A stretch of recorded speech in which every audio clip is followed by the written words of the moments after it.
on a still, crisp autumn day, some 23 years ago, a dappled morning light filtered through my bedroom window to rest upon my bed. The day was about to begin like most. So certain was I of the daily maternal knock on the door that I confidently dismissed my singing chicken alarm clock, rolled over, and went back to sleep. Being a 12-year-old, I had become reliant upon that more personal wake-up call from my mother. She would stand on the other side of my door and inform me in varying and simple terms that it was time to get up. This second method was effective in its insistence and significantly more persuasive than the singing chicken. But on this particular morning, I burrowed deeper into my blankets on my bed, a fierce determination taking hold, as I remembered that it was Yom Kippur, and that year I was fed up with the High Holy Days. This, it would seem, was a protest moment, and I remember my grievance clearly. The seeds of discontent had been planted the night before during Kol Nidre services and had blossomed into full-grown rejection by morning. Why on earth, I thought, should I have to spend a day stuck at temple, wearing uncomfortable clothes and confessing to sins that I hadn't even had the chance to commit yet? Why should I do all the sitting and standing and behaving well and chest beating when I was blameless? And why was God so judgmental and set on reminding us of our mistakes? I couldn't believe in a God that I wanted me to feel ashamed. I, a 12-year-old, did enough of that for the both of us. Sitting or standing, either way, I wasn't having it. I can't even imagine what was running through my poor mother's head as she found herself arguing the finer points of theology with her wild-eyed and surly pajama-clad preteen. In the end, we both won, or lost. She got me to temple that day, although I spent the morning in the foyer just outside of the sanctuary doors, arms crossed for the entire service. As I reflect upon this story, I wonder what exactly lay at the heart of my protest. There must have been some real fear lying beneath that stubborn preteen exterior. Judgments that others made about me, some that I made about others, and more than a few that I had passed upon myself, all lurked behind those crossed arms. It's no secret that the adolescent years are some of the most challenging and formative. We start to differentiate ourselves from our families of origin and look to the outside world for approval and validation of who we are and what we have to offer. In hindsight, it makes perfect sense that I would resent the idea of facing judgment in synagogue when it seemed as though the world around me was passing judgment each and every moment. There is a kernel or two of that judgmental teenager in each of us, nestled somewhere deep in the human psyche. It is a voice that, at its best and most functional, serves to help us distinguish between what is safe and what is dangerous. But if given too much rein, it is a voice that can paralyze us with fear. Among its many names, Rosh Hashanah is known as Yom Hadin, the Day of Judgment. We sit here tonight, teetering between the past and the future, encouraged to pause, to contemplate our lives, our actions, and our relationships. This is where the connections between Rosh Hashanah and Yom Kippur become apparent. Rosh Hashanah calls our attention to the judgment inherent in renewal, identifying and then letting go of that which no longer serves us, so that we can make proper use of the next 10 days. Just as one revisits the terms of a lease or a contract before diving into another year of commitment, we revisit the terms of our existence. How have we behaved this past year? Have we been true to ourselves, or have we been in service to something else? We are asked to pass these judgments upon ourselves in the presence of a higher, perhaps more omniscient judge, though we may recoil at the very idea of being judged. The judgment we speak of when we call this day Yom Hadin is not the judgment we encounter within and amongst humanity. It is something quite different. To think that God judges us the way that we judge each other is to seriously underestimate God.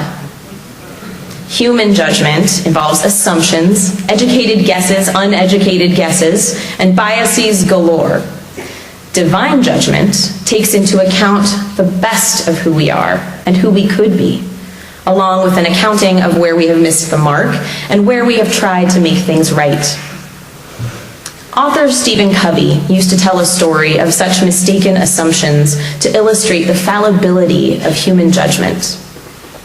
One Sunday morning, while riding the subway in New York City, Covey found himself in a train car with a rowdy pair of young children. Prior to their arrival, the train had been calm, with people reading their newspapers and otherwise quietly going about their morning. As the children's behavior worsened and other passengers became visibly upset, Covey noticed their father sitting in a silent stupor, not paying attention. His patience having run out, Covey asked the father if he could better control his children. Covey writes, "The man lifted his gaze, as if to come to a consciousness of the situation for the first time, and said softly, 'Oh, you're right. I guess I should do something about it. We just came from the hospital where their mother died about an hour ago. I don't know what to think, and I guess they don't know how to handle it either.'" Covey's attitude shifted immediately in that moment from one of judgment to one of compassion and sympathy for this man and his children. We cannot ever be certain of what a person is going through until we inquire. Activating compassion and suspending judgment gives us the opportunity to open up to any number of new perspectives and to have our minds changed. A willingness to see the world from a perspective free from judgment allows us to broaden our capacity for care, to shake off the distractions of shame, and deepen our understanding of what it is to be human by connecting more honestly.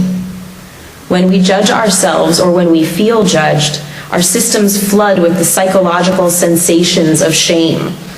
The body involuntarily reacts, and in these moments provides us with instant feedback about the state of our inner worlds. Shame causes us to fold inward, to curl up and lick our wounds, rather than to learn from our mistakes and move onward and upward through them. In her 2010 book, The Gifts of Imperfection, mental health and wellness expert Dr. Brené Brown tackles this feeling of shame that arises when we judge ourselves. In it, she outlines the correlation between shame and perfection. Shame, she says, is that warm feeling that washes over us, making us feel small, flawed, and never good enough. In order for shame to flourish in our lives, she warns us against feeding it three things: secrecy, silence, and judgment. When we are taught to keep our failures secret, rather than using them as a means of growth, we feed our shame. When we can't speak about our vulnerable moments or mull them over with trusted colleagues and friends, we feed our shame. And when we hold on to unrealistic standards of perfection, leaving no room for trial and error, we feed our shame. Jewish tradition understands that perfection is not the aim of human life. It is not even possible. The will of spirit, the desire to be moved, to be encouraged, to be forgiven, are far more integral to the health of the human soul. Ours is a tradition that appreciates the multifaceted nature of the divine. God not only interacts with us like a judge and arbiter on this day, but also like a compassionate parent. On this Yom Hadin, we call upon the balancing attribute of rachamim, of compassion, to help us navigate the waters of teshuvah, of return. We model this practice on the notion that God is compassionate, which is fundamental to a Jewish view of the eternal. To this end, there is yet another name for Rosh Hashanah. We call it Yom HaZikaron, Day of Remembering. Typically, when we speak of Zikaron, it is within the context of the human sense of memory, particularly for our loved ones. But Yom HaZikaron is about God remembering to remind us of ourselves. It is a day when we ask to be reminded of who we are and what we are here to do. Rosh Hashanah and these days of awe offer us a chance to ask those questions, to see what thoughts emerge, and to direct us toward our answers. The irony is not lost on me that I stand before you tonight, the newest member of your clergy, asking you to reconsider the typical means of judgment. I promise that this is not a self-serving sermon, although some do say that clergy are always giving the sermon that they themselves need to hear. Luckily for us all, our tradition teaches that divine judgment is compassionate, awe and fear-invoking though the idea of being judged may be. And I stand right beside you in these moments of teshuvah during these days of awe. In a Talmudic argument on the nature of this day of judgment, the students of Hillel the Elder explain that when those of us who are neither wholly righteous nor wholly evil, and let's be honest, that's the majority of us, stand before God on Yom Hadin, our deeds are weighed as if on a scale. If our good deeds outweigh the bad, then all is well. But what if our good deeds and our bad deeds are more equally weighted? In such an instance, the sages say, it is as if God places a thumb on the scale of the side of our good deeds. Another rabbi of the Talmud, Rabbi Jasa, taught that we need only make an opening for teshuvah as large as the eye of a needle, and God will make it large enough to pass through, for wagons and carriages to pass through. In other words, we just need to get the ball rolling. The divine judge, full of compassion, is rooting for us, secure in the knowledge that we are far from perfect, but ever seeking our way in the world. Let us be comforted by the thought that the same God toward whom we turn in judgment is a God that wants us to succeed. And if and when we must pass judgment, let us strive to do so with the same compassion we hope to receive. L'Shana Tova.